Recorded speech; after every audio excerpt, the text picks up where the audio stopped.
There is a weapon that does not appear in any press conference. It does not appear in CENTCOM's bomb damage assessments. It does not appear in the daily briefings about Iranian missile sites degraded or IRGC vessels destroyed. It sits on the seafloor of the Strait of Hormuz. And the question of how many of them are left and what happens if Iran decides to deploy the rest is the question that the entire negotiation is actually about, not the nuclear file, not enrichment percentages, not the uranium stockpile, the mines. Let me explain why this weapon changes everything about how you should understand this conflict, and why the American claim that the problem has been largely solved deserves to be examined very carefully before anyone believes it. The Strait of Hormuz is 21 miles wide at its narrowest point. Through that 21 miles, before this war began, passed approximately 20% of the world's seaborne oil and liquefied natural gas every day. From the Gulf states, from Iraq, from Iran itself. 20% of global supply through a corridor so narrow that a commercial tanker captain can see both coastlines simultaneously. The strait has been effectively closed to commercial traffic since March 1st, 2026, removing approximately 20 million barrels per day of crude oil and roughly 20% of global liquefied natural gas from international markets. Brent crude climbed 38% since the war began. That closure was not achieved primarily by missiles. It was not achieved by the IRGC's fast attack boats. It was achieved by something far simpler, far cheaper, and far harder to solve: the mine threat. Iran has spent decades stockpiling naval mines for precisely this moment. While the Pentagon celebrates precision strikes on Iranian missile batteries and air defense radars, the real threat sits silently on the seafloor. How many mines does Iran have? The answer depends on which American intelligence estimate you consult. Historical assessments from the U.S. Defense Intelligence Agency estimate that Iran maintains a stockpile of between 2,000 and 6,000 naval mines of various types. Other estimates place the inventory at approximately 5,000 to 6,000 units. A more recent figure puts the total inventory at around 8,000 mines. 8,000 mines, against a strait 21 miles wide. Now, here is what makes this weapon different from everything else Iran has used in this conflict. Naval mines have been described as the most cost-effective weapons in modern warfare. According to an analysis by the Philadelphia-based Foreign Policy Research Institute, sophisticated modern mines can be manufactured for tens of thousands of dollars, yet they can impose economic and strategic costs that are orders of magnitude higher. Iran did not deploy 8,000 mines. It deployed a small number, initially estimated at around a dozen, confirmed by Reuters and CBS News in March. Iran deployed about a dozen mines in the Strait of Hormuz, according to two sources familiar with the matter. One source said the mines were deployed in the last few days and that most of their locations were known. A dozen mines, 12 devices in a waterway carrying 20% of the world's oil supply. Even a single mine, experts said, is enough to compel operators to assume a wider threat, in effect invalidating insurance and shutting down their use of the waterway. This is the asymmetry that the American military and the American media consistently fail to explain accurately to their audiences. You do not need to sink a ship to close a strait. You need to create the conditions under which no shipping company will take the legal and financial risk of transiting it. A mine is not primarily a weapon of destruction. It is a weapon of uncertainty. What makes Iran's mines different is that open source intelligence assessments suggest these mines are deployed in fixed positions, not drifting randomly. This means Iran likely knows their exact locations, transforming the minefield into something more strategic than chaotic. A fixed minefield allows Iran to control access, not just threaten it. Safe lanes can be selectively maintained. Approved vessels could be guided through. Mines can be quickly cleared if Iran chooses to de-escalate. In effect, this turns the Strait into a managed choke point, not a closed one. Read that again. Iran turned the Strait of Hormuz into a managed choke point, not closed randomly, managed. Iran has been selectively allowing certain ships through, those that pay the IRGC's transit fees, those from countries it does not wish to antagonize, those carrying cargo it needs. Certain elements of the regime have reportedly collected a toll fee from ship operators. The United States spent 38 days of combat operations and $29 billion trying to destroy this weapon system, and Iran achieved it with 12 mines costing perhaps a few $100,000 total.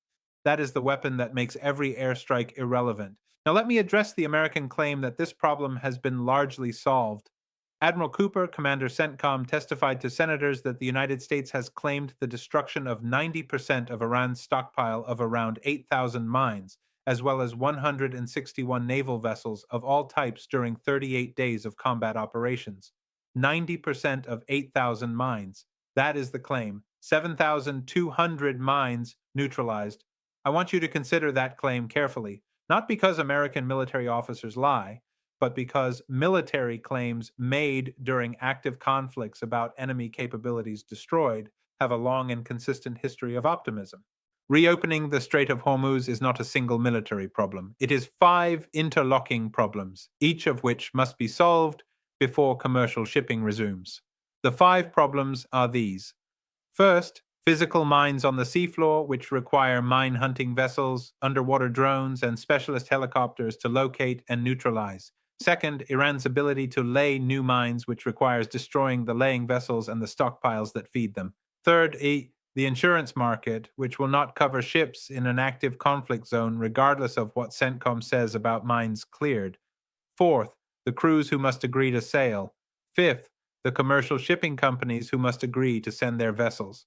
The U.S. military can address the first and second problems with combat power. It cannot address the third, fourth, and fifth with bombs. The United Kingdom made a striking withdrawal before the war began.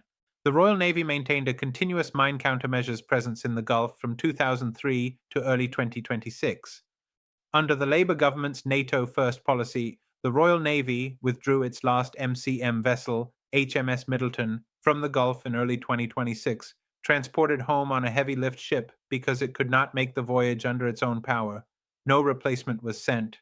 The West withdrew its mine clearing capability from the Gulf just months before Iran deployed mines in the Gulf.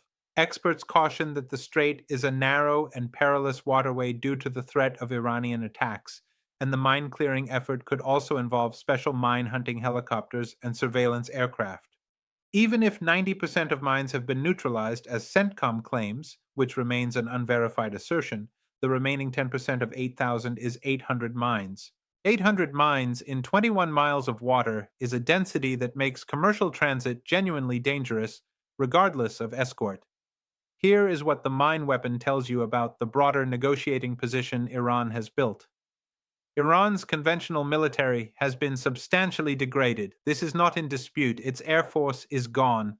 Its navy, in terms of surface vessels and fast attack boats, has taken serious losses. Its air defense network has been penetrated repeatedly. Its missile launching infrastructure along the coast has been targeted by U.S. munitions. And yet the Strait remains commercially closed after 83 days. Because the mine is not a conventional weapon. It does not require a navy to deploy. It does not require air cover. It does not require a command and control network. It requires a small boat, a crew of trained personnel, and darkness. And once it is on the seafloor, finding it requires weeks of specialized effort, even with the most advanced mine hunting technology available. On April 11th, the U.S. military initiated mine-clearing operations in the Strait of Hormuz. 2 Navy destroyers transited the Strait to set conditions for demining, according to U.S. Central Command. Operations continued into April 12th. U.S. officials said fewer than 10 mines had been laid by Iran, a lower number than earlier estimates of at least 12. The numbers keep changing, first a dozen, then possibly fewer. Then CENTCOM claims 7,200 destroyed. The gap between these figures reflects the genuine difficulty of knowing with certainty what is on the seafloor of a contested waterway being actively monitored by the enemy. What does not change is this: the shipping market has made its own assessment independently of CENTCOM's claims. The use of naval mines would likely result in fatal attacks on commercial shipping vessels and closure of the Strait, which would place further strain on the global economy if oil shipments were halted. The market does not wait for CENTCOM confirmation that mines have been cleared. The market calculates probability and price. Right now, the market's calculation is that the Strait is not safe. Ships are not transiting commercially in normal volumes. Insurance is not available at normal rates. That is the verdict of the market, not of American military briefings. And that verdict is worth more to this analysis than any admiral's testimony. Now, here is the strategic picture that all of this reveals. Iran deployed 12 mines and closed the world's most important oil waterway for 83 days. It collected toll fees from approved vessels. It retained the ability to lay more. It used this asset as negotiating leverage. The current proposal from Tehran insists that lifting the blockade and reopening the Strait for Iranian ships must precede any nuclear discussion. The nuclear issue is the American demand. The Strait is Iran's card. The political tensions surrounding the Strait of Hormuz have reached a fever pitch. A senior IRGC advisor declared the Strait closed to enemies while permitting select vessels to pass. Selective closure. That is the sophistication of this weapon that the commentary misses entirely. Iran did not close the Strait to everyone. Iran closed it to enemies. Iran created a system of managed access that it controls. That system generates revenue. That system gives Iran a lever in every conversation about reopening. America has spent 38 days of combat operations trying to eliminate Iran's ability to maintain that system. CENTCOM claims 90% success. The Strait remains commercially closed. The insurance market remains unwilling to cover transit. The ships remain anchored in the approaches. If 90% success looks like this, consider what 10% of 8,000 mines still on the seafloor can do to a strait 21 miles wide. New mines in the Strait could deepen what the International Energy Agency has already called the largest oil supply disruption in the history of the global market, bigger than the 1970s oil shocks, the largest oil supply disruption in the history of the global market, not since 1973, not since 1979, the largest ever, achieved with a stockpile of mines that cost a fraction of a single American strike package. This is the weapon that makes every airstrike irrelevant. Not because airstrikes do not destroy things, they do. American air power has destroyed a great deal of Iranian infrastructure over these 83 days, but airstrikes do not open the Strait. Airstrikes destroy Iranian military capacity. They do not address the insurance market. They do not address the crew risk calculations made by shipping companies in Athens and Singapore and Hamburg. They do not address the fact that a single mine detonating under a VLCC supertanker carrying 2 million barrels of crude oil would reset the entire commercial shipping calculation for months, regardless of how many prior mines had been cleared. The mine is a democratic weapon in the most brutal sense of that word. It does not care how many F-35s are flying overhead. It does not care how many $1 billion of Patriot interceptors have been expended. It sits on the seafloor and it waits. And what it is waiting for is a political decision, not a military one. The Strait will reopen when Iran decides to allow it to reopen. That decision will come when Iran receives something it considers worth trading for. The nuclear file, the sanctions, the reparations, the security guarantees, whatever the final package looks like, Iran will open the Strait when it judges the deal worth more than the leverage of keeping it closed. That is the negotiation. That is what is actually happening in Islamabad and Muscat and Moscow. Not a military problem, a political calculation. And until that calculation produces a result, the mines, however many remain, are doing exactly what they were always designed to do.